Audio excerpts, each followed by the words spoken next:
Yeah, go ahead. Hi, guys.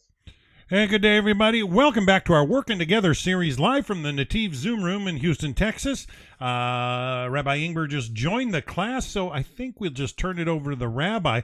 Hopefully, the rabbi's we got some good questions for the rabbi. I really enjoy the format that he's chosen to address questions and mix it all up into the message. Very interesting approach for sure. Last week's was very exciting, and hopefully we've got some good questions for him today. I think we're still waiting for a few people to come in the chat room. If anybody out there has a question they want to have included, drop it right now in the chat box on YouTube, Facebook, and I'll try and get it into the rabbi.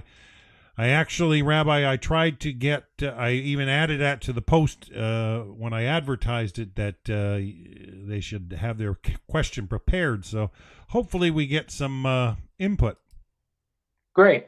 Okay, good. So those who are here with us now, we'll let them start out. And those who are on YouTube or Facebook there could send it into Rod, whoever is with us. Let's just get this ball rolling here. What do we got? Rabbi, I'm trying to help Yaakov get into the thing. Just 1 second. Sorry. Okay, hold on. We're bringing someone else in. Okay. All right. Rod. Okay. Hi, Tamar. We have my Hey, favorite. Tamar. What a beautiful child. Say hi. What? Who's that? Okay. Hi, Tamar. Tamar's got a good question for us. Okay. Let's start, guys. Rod, you want to start a question? Yes. Let me get rolling with something here important. You earlier had addressed the issue of Israel and the conundrum they're in with, the way the nations are looking at them right now. What is the general tempo of the Jewish people in Israel and how they feel that the war is going right now? Okay, I will try to answer that. Honestly, I haven't been here so long now. I've been here a week, so it's a little bit hard. It's kind of hard to know. I'll tell you what I think so far. All right, let's get a few more, and I'm going to tie them together. So we got one, the situation in Israel in terms of the war. What else we got? Let's get 5 questions on any topic. Let's see if we can roll them together. Also, if you could throw one in on the status of what they're talking about. We heard a bunch about hoopla about the red heifer and the potential process of producing the red heifer and actually getting the ashes. Where's that at, or is that just a bunch of hype? So that's something else I'd like to know. Good. Red heifer. Got it. Good. What else we got?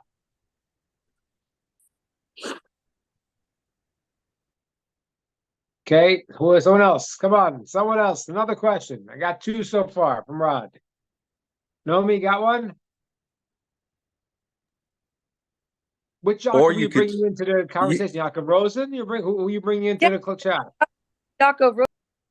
Did he make it? I don't. No one's come online yet, so for me to admit. So I'm waiting. Okay. Nomi, you got a question? Dan?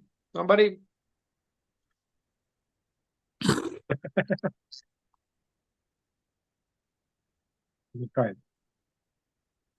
Okay. Yaakov is in, I think. So start to tie together what I got.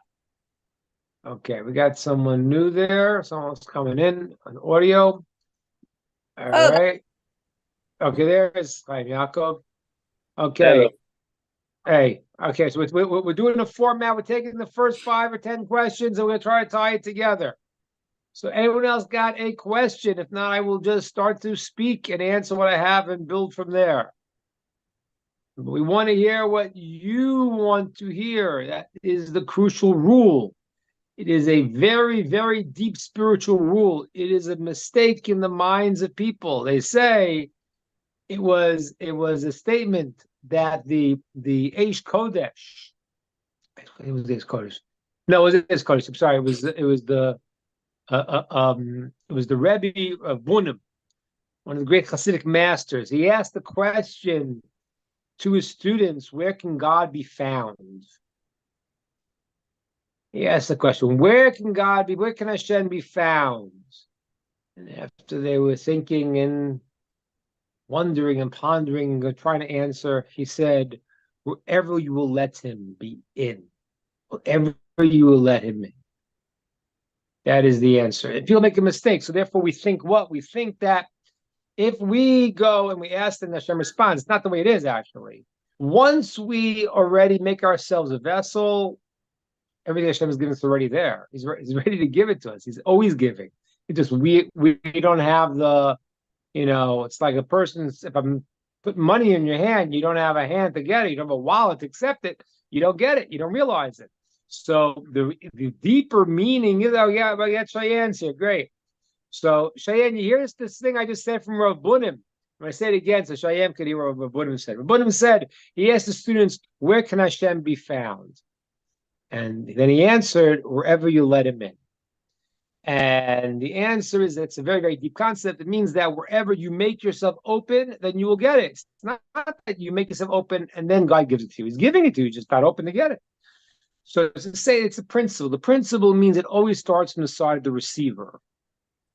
This is a very deep point to talk about male-female relationships also, which is not the topic for today, but that is also the root of why it does start from the side of the female in a certain sense. But that's another discussion.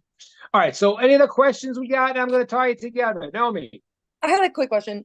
So I have seen a lot of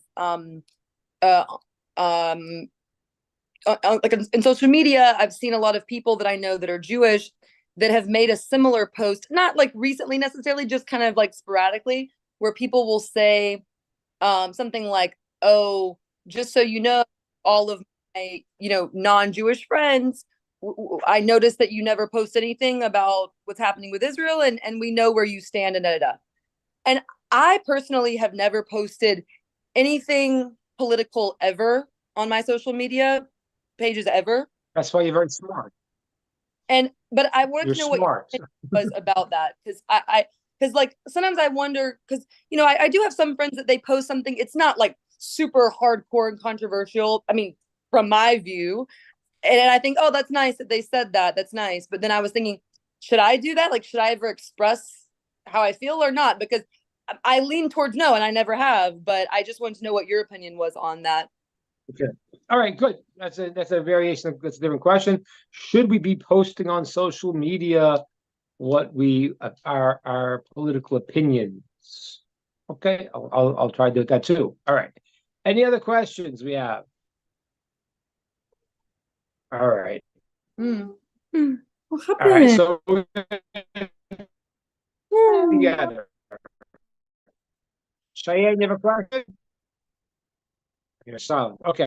All right. I'm going to start there. If anyone has questions before I get to the summary of the questions, and please, I will add them. So the first question we had is in a similar vein is, how do you go and relate to this politically on social media? Question 2. Question 3 we had was, what is the situation with the red heifer? Okay. And then I think I'm going to add something else to talk about, which I'll tie it to this also. And it's something very important that came out that happened this week politically. And people need to check. You want early detection, early treatment. If you or someone you love is suffering from Trump derangement syndrome, you must try to recognize the symptoms and the causes and how to treat this very, very sad illness, which makes people do very, very crazy things. So I'm going to talk about that a little bit also, because it does tie in a little bit to this whole thing, and it's a very, very important point. So I want to start with what Rod asked about the situation in Israel, how people think about it, and I really want to say something here. We have to understand there is a Christian dictum, a Christian belief called "turn the other cheek," and it's a very fascinating thing that I don't know because I'm not a Christian scholar. I haven't spent a lot of time learning the rationales to the belief system, but it's quite obvious that that idea is not really a idea they expect anyone to be able to do. Maybe it's supposed to be like some kind of higher level of I don't know what. But nobody does that. No, there's nobody who's goes to a war and they start attacking, and then you say, "Well, turn the other cheek." It's not practical. We don't do that. The only people who are expected to act in this way seem to be the Jewish people. And this is really the problem with what's happening in the war that I think people are sensing here also, is that, Israel is really doing flips and turns to fit into the world's so-called laws of war. Esav, who is the fighter, the killer, the Western world, who kind of likes war. I mean, there's a lot of people getting rich from the wars here that's going on. The whole military industrial complex gains from war. I mean, if you follow the money, there's a good reason there from why they fight wars, because, it's like they say, oh, well, we're not giving the money really to Ukraine. We're giving it to ourselves. We're giving it to the industrial military complex. Okay, and they have lobbyists, so these people doing that. So people are doing a lot of things. They have this appetite for war, and what happens is the people who have that like to make these rules. And the heart of the rule is that we don't really believe this idea of turning the other cheek, but for the Jews, they have to. And I think there's a sense here in Israel. I know I have this sense that that you Netanyahu and everyone else that in the government, how it's working, are going to such lengths to protect the civilians that has never been done. Yeah, I know what the headlines say and what Al Jazeera says. I know the fake numbers that the Hamas say what happened. But if you listen to military strategists who are honest, no one's ever done this. No one ever has gone like into a combat zone, a city, and gone door to door and try to find every single person not to hurt somebody who they haven't determined as an actual terrorist, though they support and they voted for terrorists and they were happy to kill Jews, as they say. But what happens is they're going around and trying to dodge between the urban environment to make sure that they are fulfilling the rules of war that are being espoused by the people who never keep these rules. And there's a point where you get fed up. And, and that would be the message really, I think that a lot of Israelis will have for Netanyahu and other people is like, no, go with the Torah rule here. Go with the Torah rule. This right now, this is a war. These people have said they want to kill us, and therefore it is a full-out war. What are you doing? I mean, it's the most bizarre thing I ever saw in my life. You go into one place, say, everyone leave, because we're going to fight here. So but terrorists, please stay so we can fight you. If you're not a terrorist, then you should leave. But if you're a terrorist, then you should stay. I mean, like, what is this? Whoever went into a war and is like telling everyone what to do? Okay, and now we move to Rafah. We're coming to Rafah now, and if we're gonna get to Rafah, and now we're gonna fight Rafah. So basically, you should leave Rafah. What do you mean? You don't think the terrorists are leaving too? It's the most bizarre thing. Okay, so you can blow up the tunnels. This is a very, very big question. What happened just the other day? They found, 80 tunnels that were massive tunnels from Egypt to Rafah. I mean, ladies and gentlemen, that should set off an alarm bell. Wait a minute. Why was the United States government saying consistently, don't go into Rafah, just don't go into Rafah, just don't end them all? What it's like, you're getting closer. Don't look there, don't look. Egypt didn't know about the 80 tunnels that were going in. They didn't know. Did America know? It's unbelievable. How are you the whole world saying don't go to Rafah when Rafah was the lifeline? I heard different reports, 50 tunnels, 6 tunnels, 80 tunnels, massive tunnels, and with full of ammunition. That's where it's coming from. And the governments of the world, including America, saying don't go into Rafah. Wow, that does not smell good. So what's happening in Israel here is that, people, the biggest change I said last week is that the Israeli left has, for a large degree, has really seen this is a sham. I think that that it's terrible. It's terrible that they're going door to door and Israeli soldiers are getting killed because they're actually going by these rules of law of war that are set up, and they don't mean them. I mean, whatever they mean. No one. I mean, turn another cheek is not something that they expect from anyone else, except they want the Jews to do that. Any country would go and if they were attacked. I mean, just think about it. It's insane. If America launched hundreds of missiles over years from Mexico, how long would America take till we flatten Mexico? A day? Not even. So, I mean, how do people feel? I think people are, Baruch Hashem, seeing this religiously, largely.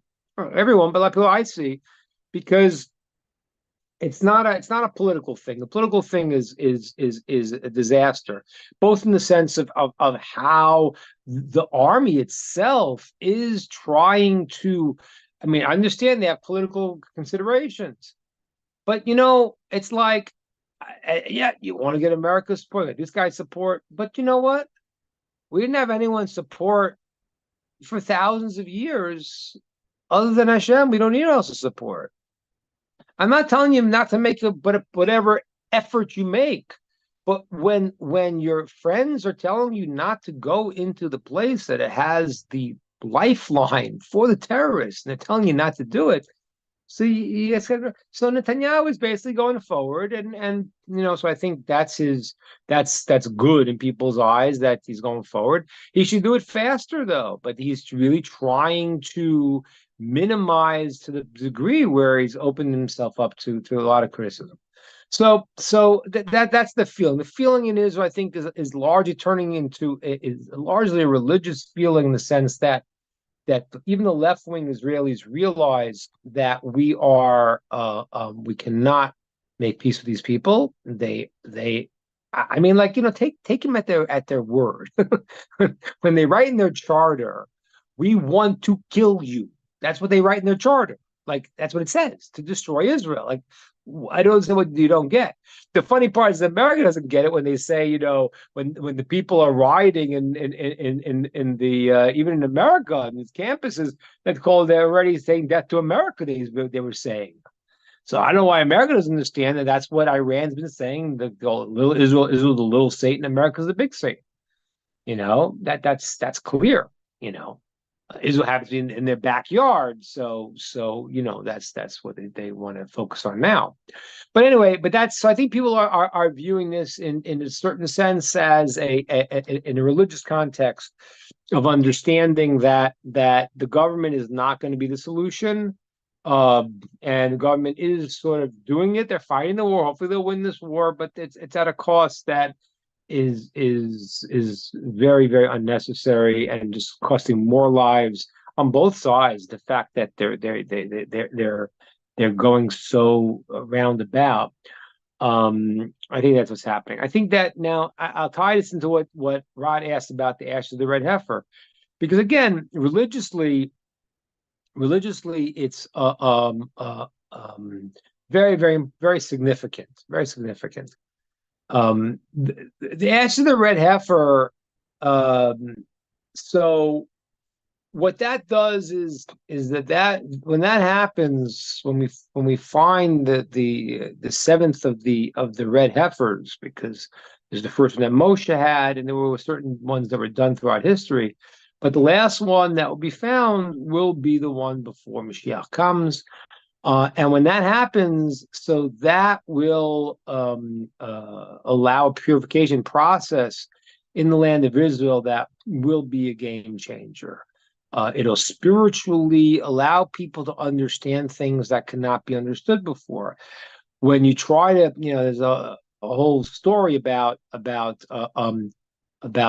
ash of the red heifer in terms of the great Kabbalist, the Arizal, different, because the ash of the red heifer was already hidden, but how he, I forget exactly the story, but he I forget what he did, but he helped his student of Chaim Vital open up his ability to understand the wisdom of the Torah, because what happens is that when there is the impurity of death that exists in the world, you have like a block.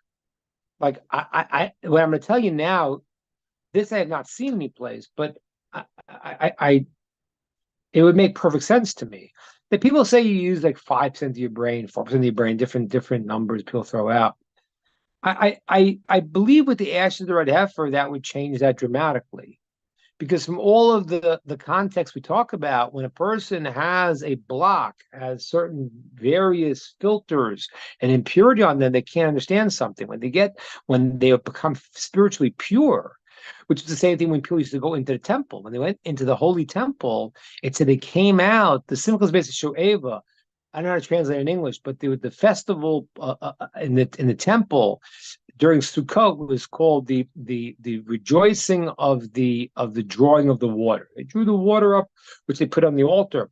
But it's also called the simple is basically Shoeva because they would draw out divine inspiration. Person would get prophecy, would walk into the temple and have clarity. So the process of purification, first in terms of the awareness of the world, will be a massive change. Now I can't explain to you how that works. I can't, because it's one of the things that the Talmud says. The nations of the world will try to scorn the Jews and say, "I don't understand. What is this thing with the red heifer? How's this work?" Okay, you don't understand it. Great. All right. So a lot of things you don't understand. It's in the brain works. We don't understand a million things, but we like to think we understand everything. So, but the ash of the red heifer is the special process that God gave us to remove the impurity of death, which would allow us to do the service in the temple. So the first thing is it will already change the ability of awareness and understanding. The second thing it would do is it would allow us to enter into the temple area. Now, that's why, ladies and gentlemen, and those of my friends out in Houston, Texas, so there was a guy named Wendell Jones. Everyone in Houston, Texas knows Wendell Jones had a movie made about him. And in the movie, his character was called Indiana Jones. And it's a true story because my brother went on digs with this guy named Wendell Jones, who was a Noahide.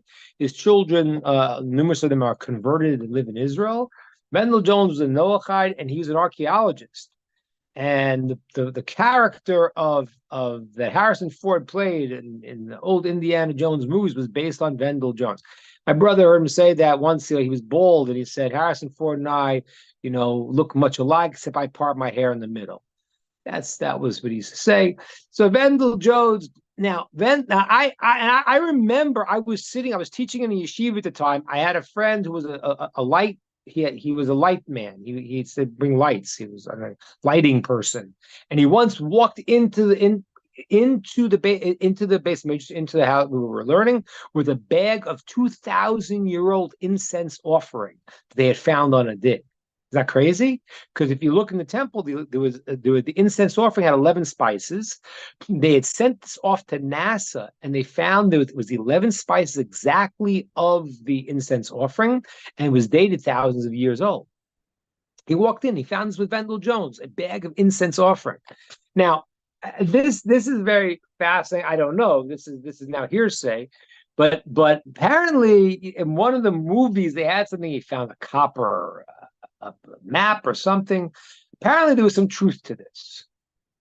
I don't know which part in the movie, but Vendel Jones had claimed he had found a map. After he had found the instance of it, he found a map where he claimed he knew where the ashes of the red heifer exist. Because the ashes of the red heifer, every time they found a new red heifer, which was not many. I believe the seventh one is we're talking about the next one. So, but they always left over from the first red heifer that Moshe had, and they always added to that. So there was always some left. There was always some ashes of the red heifer that were left, and they always used to keep some, which they added to the new batch they had when it would get low. So he claimed that from the map, he knew where the ashes of the red heifer were. He asked the Israel Antiquities Society to dig there, and apparently he was denied. Now, why did they deny him? I don't know. I can answer a few answers. One is it's a bureaucracy. We don't want you digging there. Whatever. Okay, maybe. One possibility. Second possibility is that it could be they knew it may be true. And what was that? And that might have been a political consideration. Is that we're going to have a very big issue on our hands. What is the issue on our hands? That people in the world believe the holy place for the Jews is the Western Wall. That is not correct. The Western Wall is the wall around the mountain on which the temple stood. The holy spot is on the Temple Mount. The Western Wall, is a remaining wall that was it's gigantic. It's amazing when you go look at it. If you go inside and you see how big that is, there's twice as much a wall that you don't see. You can see they dug down. It's gigantic. But that wasn't the temple. That was the wall around the mountain on which the temple stood. Now, there could be some significance to this, the Western Wall, as far as it being a remnant. But we have a tradition that says that there is a Western Wall that will be remaining after the destruction of the temple, because it was built by the poor people who had to carry the rocks themselves. Now, is it that wall, or is some area? I have not gone up to the Temple Mount myself, and I'll explain to you why I haven't in a minute. But there are people who have gone to the Temple Mount, and there's some remnant of some wall that's on the western side that would be aligned with the wall of the temple. And some people claim that the teaching that there is going to be a remnant of the western wall, it's not talking about the wall outside the mountain, but rather a remnant of the western wall of the temple. There is something there. I have not been there myself. And why have I not been there myself? Why have I not been to the Temple Mount? Because we can't go there. We shouldn't go there. No one should go there. Because why? Because it is only for a person who is pure. And without the ashes of the red heifer, you can't go up there. As a matter of fact, the person that goes up there and is not ritually pure, then they get a spiritual punishment called kares, exorcism. They're cut off spiritually for eternity. Very, very serious thing. So that's why Jews don't go up there. Now, there are some Jews that do go up there today, and they have rabbis who claim, and I'm not saying I claim like I don't believe it's true. It's just they say they know where you can and where you can't go. So the people that go up to the Temple Mount, the Jews that go up, they go to a ritual bath first, a mikveh, then they go up, and even though they're not pure from the impurity of the dead, which would only be removed by the ashes of the heifer, they say they know where to go, because it's written in the different books. We have the measurements of the temple, where it was. The Dome of the Rock is simply put is in the right spot. The Dome of the Rock was not built as a mosque, just for edification. I forgot who built it. It was built by a sultan who built it in honor of the Temple of Solomon. Ooh. That's a new one. Yeah, it happens to be true. It was not built as a mosque. Mosque was the silver one that was built afterwards, but the Dome of the Rock was built as a tribute to the Temple of Solomon, because this new fangled ideas that never happened. As I said before last week, in the Quran, it mentions Medina 700 times. Mecca 700 times, Medina 350 times. It never mentioned Jerusalem once. Jerusalem was not the holy spot for the Arabs. If you ask many Arab scholars today, they will say that's true. Now they have some version that Muhammad, before he went up, he went to there. Okay, but many Arab scholars don't even agree with that in their own text, because there's no mention of Jerusalem. So that spot, now the Dome of the Rock was built over this rock. Now, what is this rock? There is a rock there, a giant rock. That rock was the place where the ark sat. The ark sat on the rock. That rock is called the Evan Shasiya. It's called the rock that was the foundational rock of the world. Whatever that means, and that was somehow a central place where the world sprouted out from. It's called the belly button of the world, the center of the world. It's a rock called the foundational rock. And in the time of the Second Temple, the ark was already hidden, right? The king Yoshiao had already hidden the ark because he knew that the enemies were going to get in. He hid the ark under the Temple Mount because King Solomon had built a labyrinth under the temple, and there was a whole world there, and he hid the ark so that when the temple would be destroyed in times of the first temple, they couldn't get to the ark. So the ark was hidden there. Okay, so Raiders of the Lost Ark, I kind of just ruined the punchline. And now you know where it is, but you don't, because you're not going to find it. Hashem doesn't want you to find it. You can hire Harrison Ford all you want. You can make a movie, you can make a sequel. You're not going to find the ark till Hashem wants us to find it. Anyway, so now, and there's a story in the Talmud, so until they found it and they wanted to go and they dropped dead. So this should not be tried out at home. So now but in the Second Temple, so the ark was already hidden. So it says the service that was done there was done because in the Holy of Holies, nobody can go in. Even if you're ritually pure, you can't go in. Only the Kohen Gadol, the high priest of Israel, could go into the Holy of Holies one time a year on Yom Kippur. And so and there's a service that was done with the incense offering. And when the ark was not there, he used to put it down on the rocks. We know that rock was there. We have massive discussions in the Talmud about it. So the Dome of the Rock was put on that spot.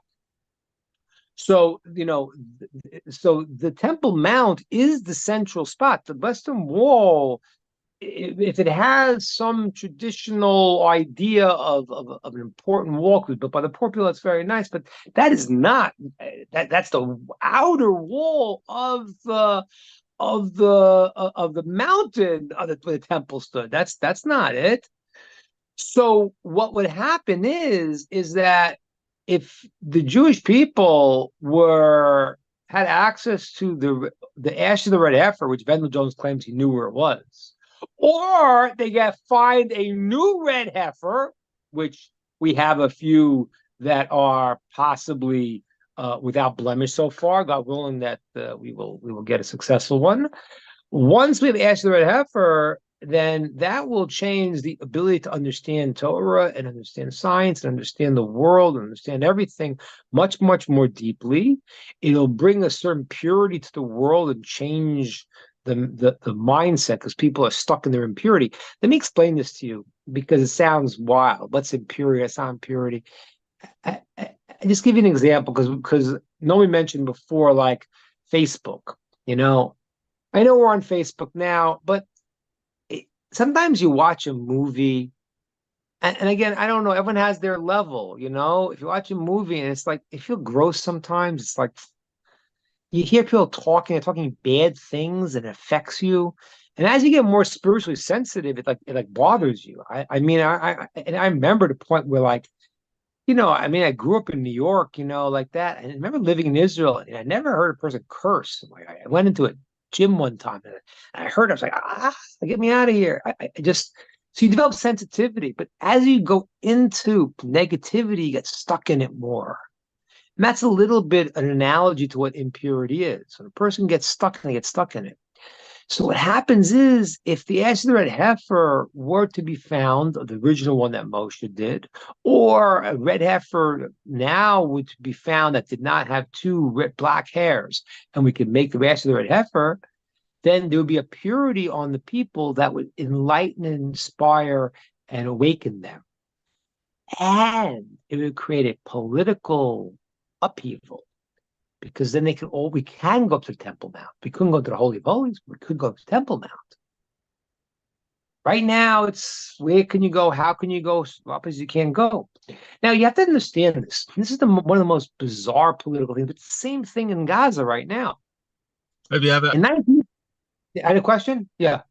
Yeah, I had a question. I'm sorry, I couldn't do earlier, but and we could do it for later. But my question has to do with spirituality and the political system also. Like now at the time we're getting ready for Shavuot, we're supposed to be like, working to build up our spirituality, and there's some talk about the spheros and things like that. But like, I'm having a difficult time trying to like, what am I actually supposed to do other than learning? Like, how do I actually build that? I understand if I want to build the bicep, this is why I do the tricep. Okay, I can make goals. Okay, so I want to run a little faster. Okay, this is the plan. But like, how to increase that spirituality? That's one question. The other one is how to understand the political system. I don't really understand the political system in the United States, and now I'm making Aliyah. I don't even know what's going on in Israel, and the voting, and it's just so foreign to me. Like how to make sense, how to make sense of that, and how to actually be a positive participant in that than just going by what the masses are saying. I just wanted to throw those questions in there to see if that can be tied in. Okay, I'll work them in. Very good. Okay, so all right. So now, that's I'll work that in when you said, Jay. So all right, so that was what Rod asked about the red heifer. What does that mean? So that would be I was saying to you before that I have three reasons why possibly the Antiquity Society did not want to let Wendell Jones finance the red heifer. One is just bureaucracy. Two is that they understood there's a political problem, because it was crazy. What happened was, in 1967, the Arabs again all gathered and said, we're going to wipe the Jews out from the river to the sea. Will be Juden-ridden, as the Germans said, will destroy every Jew. And then God made a miracle for us. And in 6 days, we the ragtag army of the Israelis at that point really didn't have much, was able to beat the entire massive armies of the Jordanians and the Egyptians, the Syrians, all that were attacking Israel in the 67 war. Now, when the 67 war happened, what happened was it was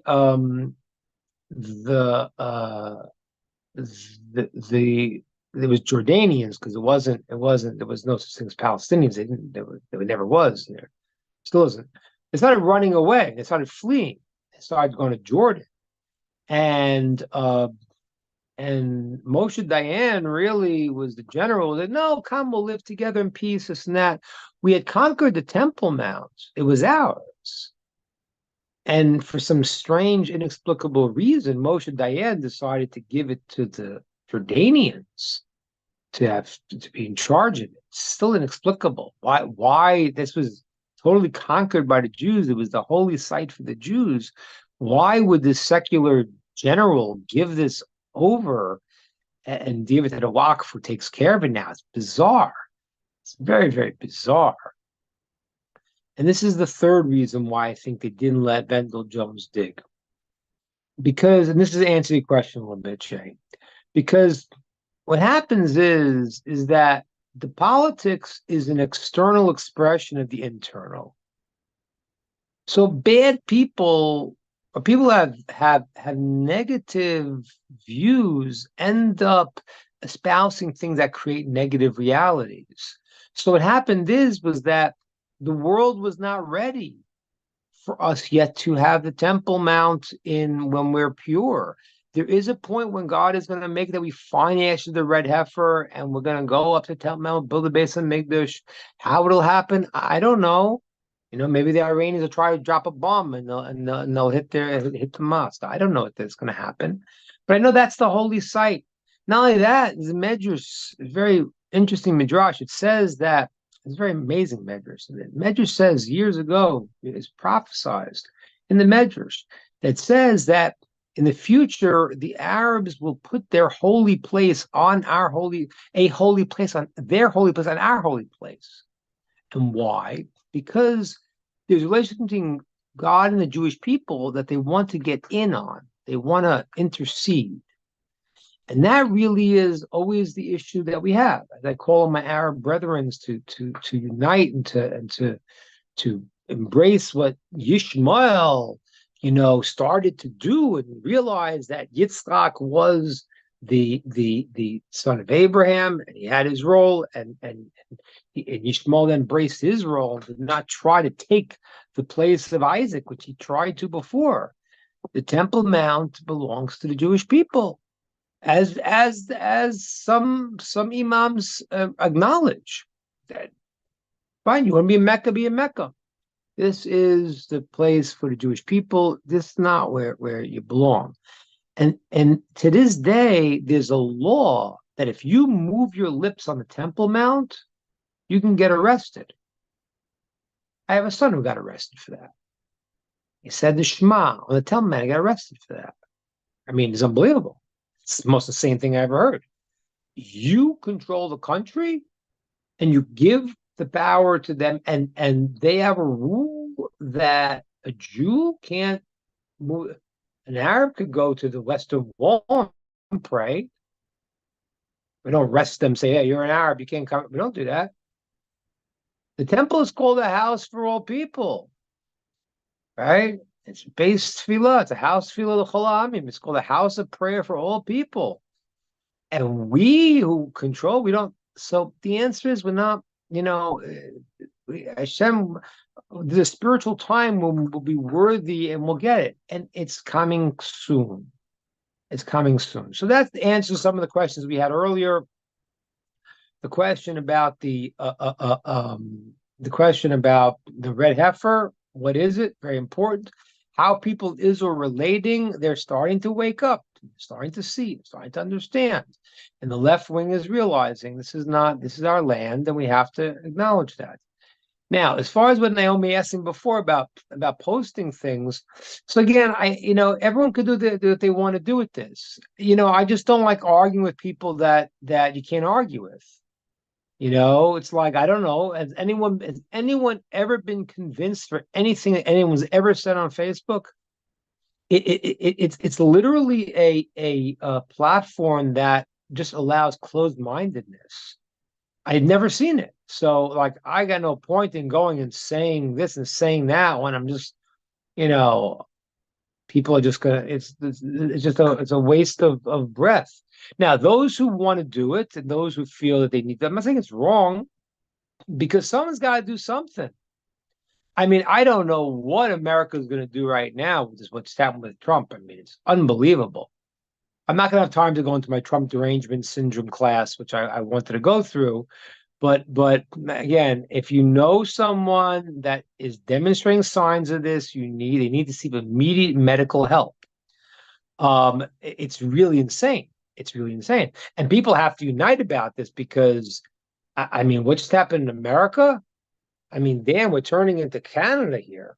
That already is, Canada shut down the truckers and literally took their bank accounts and shut down people who donated to them. I mean, we're really dealing in a place in the world where America's never been. We've been this before. I mean, most places are like this, but to go and to accuse the guy of whatever a notation violation, and you've turned it to 34 felonies, it's a really very bad situation.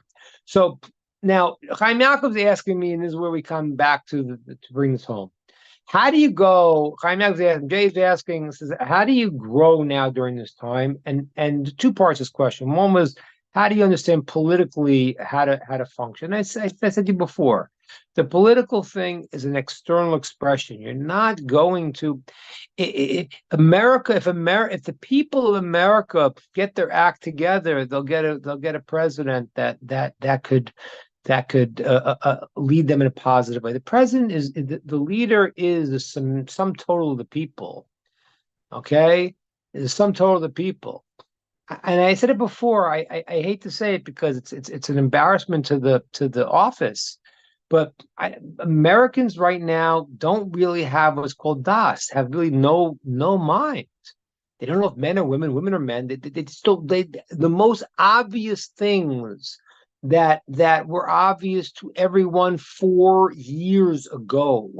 I'm not talking about 4,000. I'm talking about 4 years ago. Nobody said not to have borders. Nobody said it.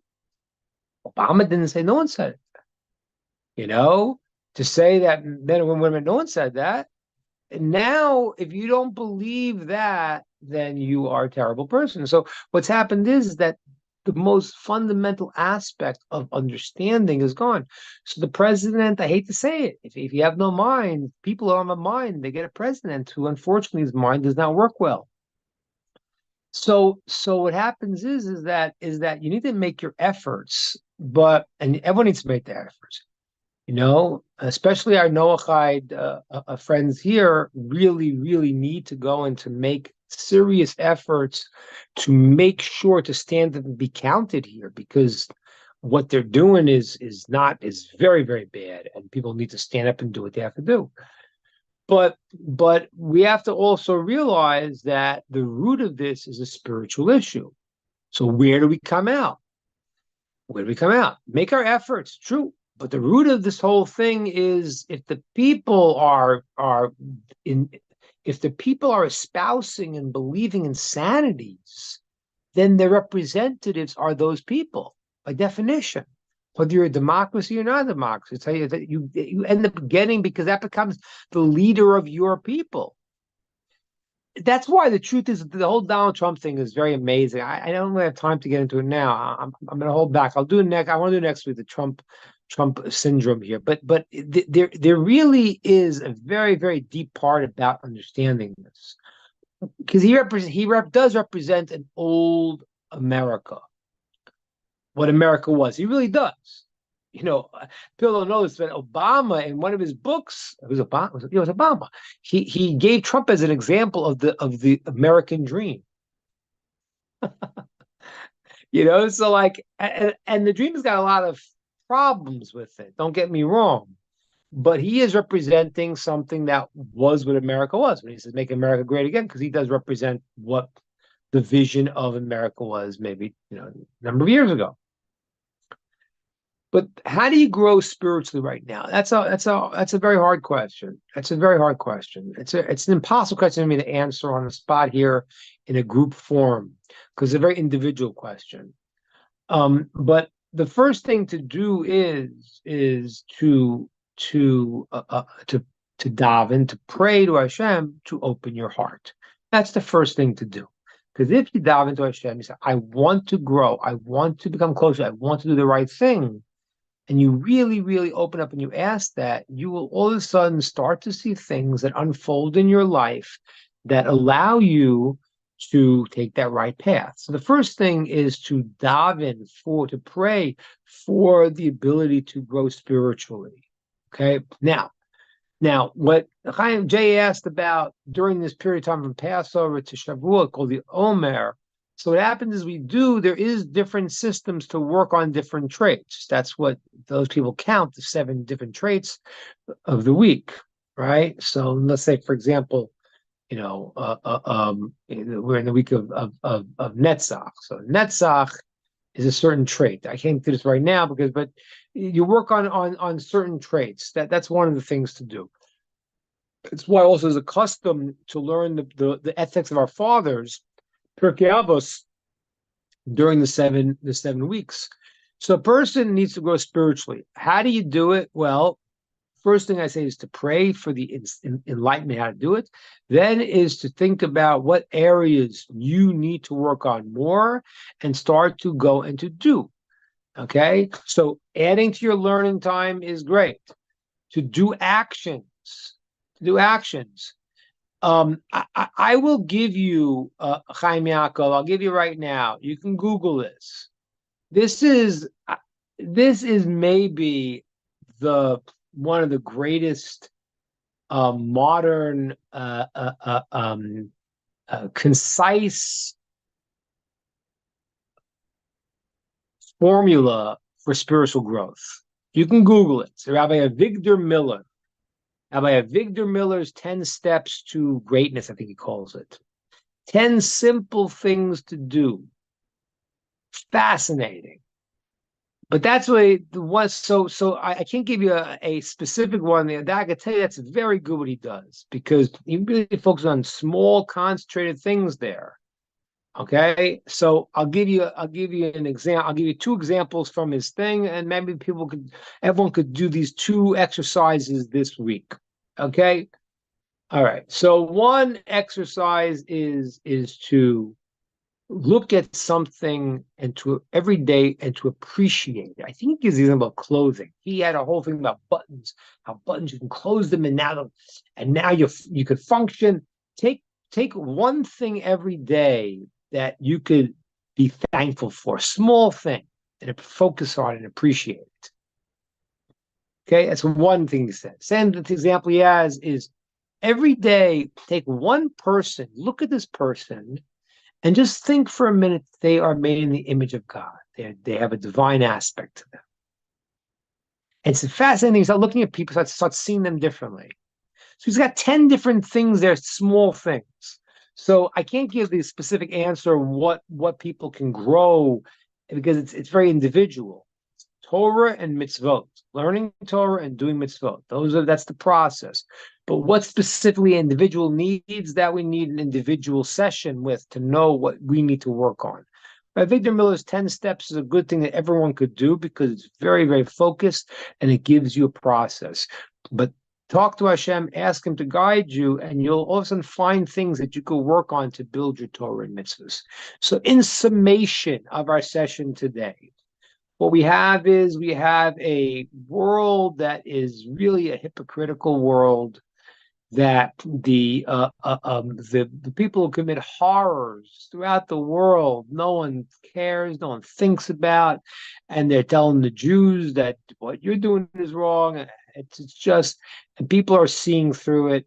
And I hope that even in America, that people saw the sham trial. What a sham! What a really just, I mean, come on. You don't have to like Trump. I'll explain to you why people don't have to talk about it, but just it's an abomination. It's just a hypocrisy at the highest levels. So the world is going through this hypocrisy. We're going to get the ashes of the red heifer soon. And that will get away some of this nonsense. And like Naomi asked before, there's Facebook nonsense, there's impurity in the world. And you can't go into that place because it's very, very hard not to get affected by it. You hear people saying bad things, you develop bad things. You want to hang out with good people, right?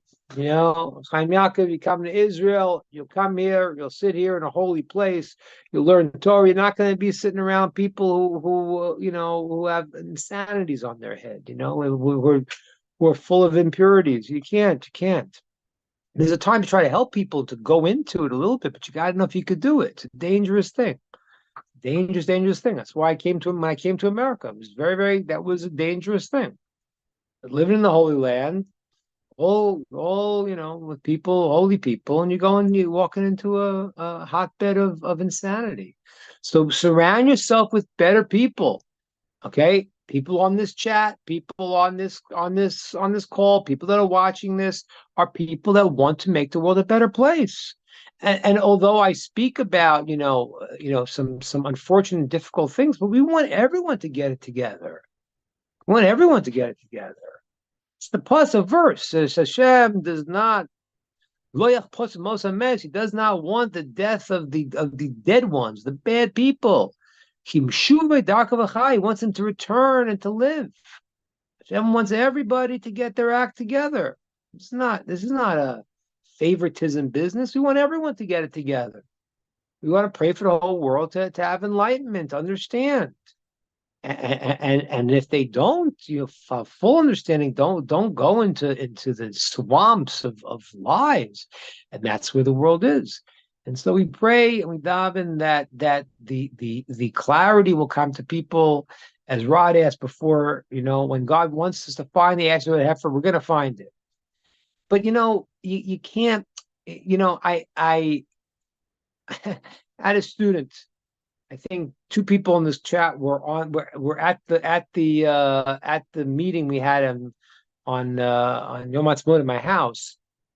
I have a very holy student, and she said that she can't feel good because she feels the pain of the situation.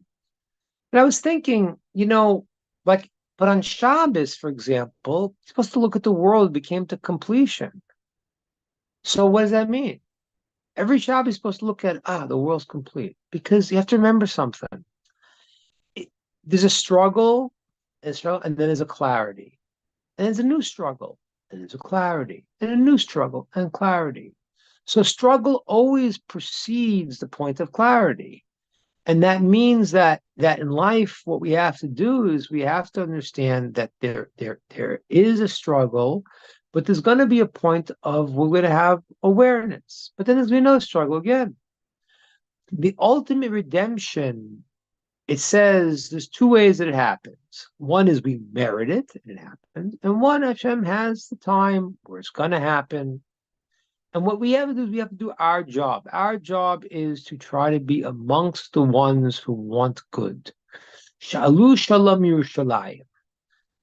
Rod, we can have our concert back in Houston soon. It's one of the new songs on the album. Shalu Shalom Yerushalayim. Pray for the peace of Jerusalem. Amen. Everybody should go and look to be good to people, want truth in the world, and Ohavei Hashem Sinura, the ones who love Hashem hate evil. They don't say, it's okay, it's all right. No, it's not okay. But I want the bad people to become good. That's what I want. I want them all to unite. That's what we pray for. Every Rosh Kippur, we say, Yatu Shchem Echad, the whole world will turn to Hashem and turn to God and serve Him honestly.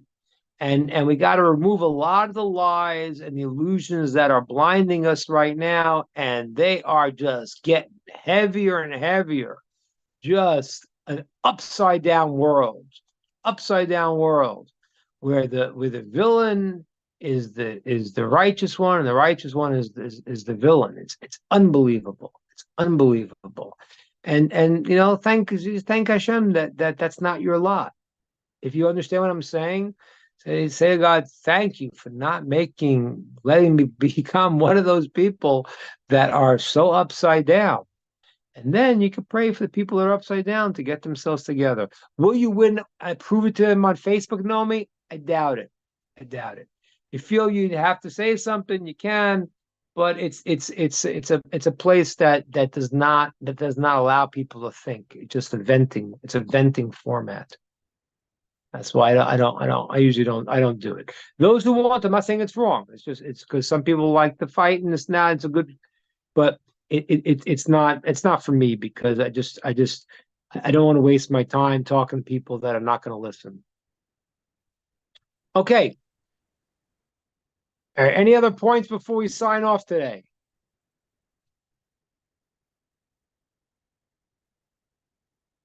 Thank you so much. Beautiful message. I encourage anybody who's listening out there, have a prepared question for next week at the beginning of the session. And that way we can get the question in before the rabbi, and the rabbi will work it into the session. I really love how he's doing this. It's really unique. And it's an opportunity to get answers from a Torah-based source. And thank you so much, Rabbi. Great. Thank you so much. Come with your questions next week. Some good questions, and it'll be entertaining, and it'll be insightful for all of us, because we know what you want to hear and what you're thinking about. Thank you all.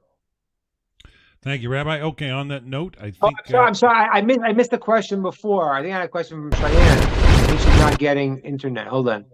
Is relying on the nations to the cause of being occupied in the past. So we don't want to I remember it's about two Jews fighting, asking the Romans to step in. I know it makes sense from yes, yes. Yes, Cheyenne's question. I read it quickly if I think I got it right, but basically, really the way that Rome got involved and ended up destroying the temple is they were brought into the discussion. They were brought into the fight. There's an argument, and they were allies of the Jews. And once they became allies, they turned on us. And yeah, that's a real lesson right now. That's it's funny because people. This goes back to Rod's question at the beginning, where he said, "Man, how are people feeling about it?" The there is the Israeli army. You get a lot of noise always when people have these things. So they have this thing that those who know, they want to say, we want to get the yeshiva guys into the army. It's all bogus. You don't want the yeshiva guys. You want them to learn. It's going to help you. That's going to be, we always had, we had a 12th of the nation. The Levites didn't go to war. They studied Torah. They taught Torah. We had the tribe of Yisachar also. So we had people that were full into the spiritual component. So we want them. But there's a guy. He's a politician. His name is Moshe Feiglin. Moshe Feiglin had a great theory. He said he wanted to explain one time why is Israel still a draft army? Everyone in Israel has to go to the army. There is supposedly an exemption for full-time yeshiva people learn Torah, which, by the way, is true in every army in the Western world, that the clergy does not go. But he asked that question. Because today we're not like in 1948. We're a very advanced army, technologically advanced army. So why are we still having a draft? We don't need everybody. And he gave an amazing, amazing answer. And this is really true. I want to understand this. David Ben-Gurion, who was the first prime minister, was really not a observant Jew at all. He viewed the army as a sort of indoctrination to a certain society. Okay, that was his idea then. And it was true. That's what he wanted to do. Moshe Feiglin said today that there's another concern. If they don't have a draft, who will volunteer for the army? Who's going to volunteer for the Israeli army? I'll tell you who. And he said it. He's right. All the religious Zionists. Because in their mind, in our mind, it's like, this is our country. We're here. It's a mitzvah. It's a mitzvah to defend your land. It's a mitzvah to establish your land. It's a mitzvah to return to our land. We're on a mission from God, to go and to spoof, what was that old the Blues Brothers? But that's it is. We are on a mission from Hashem for this land. That's what it is.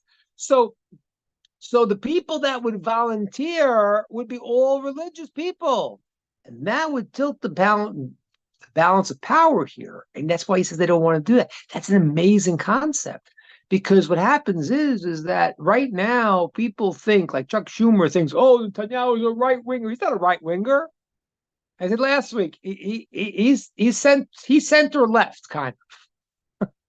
The religious people are like, forget America, forget this, forget that.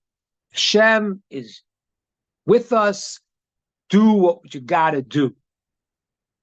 And there is a strong component of the country that feels that way, and they should. So, I do think that you're allowed to make effort to go and to make treaties and to make this, to make that. You're allowed to do that, but when it starts to work as you're putting your confidence in that, don't. I don't know why no one's talking about this thing about Rafah. I don't get it. America was don't go to Rafah, and then they find 80 tunnels. That is the lifeline. Why were they telling us not to go into Rafah so much? This is spooky. Are your friends your friends? I don't know. What was that? I don't know. Explain. Someone explain that to me. It's bizarre. So when you're trying to appease and you don't know what their intentions are, you're right. You're right. And you're right. To go forward and just trust in Hashem and don't worry about it. That is what we should do now. And there's a great call for people to do that. And I think that that's the direction the Jewish people are going in. All right, everybody. All the best. Great seeing you. See you next week. Sadly, we here in Canada, we're kind of fixated on the Stanley Cup right now, and I think we got Game 6 against Dallas tonight in the semifinals, and winner goes on to play for the Stanley Cup. And so, yeah, the Edmonton Oilers are playing the Dallas Stars. Could eliminate the Stars tonight. We'll see. And the winner goes on to play Florida for the Stanley Cup. And, yeah, that's a distraction for sure, but I lived in Canada so many for 2 distractions. years. I understand. I lived in Canada for 2 years. I get it. I lived there for 2 years, and it's a big thing in Canada. It's a big thing. In America too. Stanley Cup's pretty exciting. But I loved your point on the patriotism there for sure, and the zealous. They just affect things in such a different way, for sure. Right. All right, guys. Questions next week. Thank you, Rabbi. Bye-bye. Thank you. Shalom, guys. Okay, on that note, I think we'll sign off till next week. But make sure next week, folks, you have your questions prepared before the start of the session so that the rabbi can put them into the message for the day. We'd love to get 5 or 10 good questions in there so the rabbi can talk about things that are important to you. It's all about working together, and it's a joy to be with Rod Bryant and our friends down in Netiv. So until next week, have a wonderful, wonderful week, everybody. Bye for now. Shalom.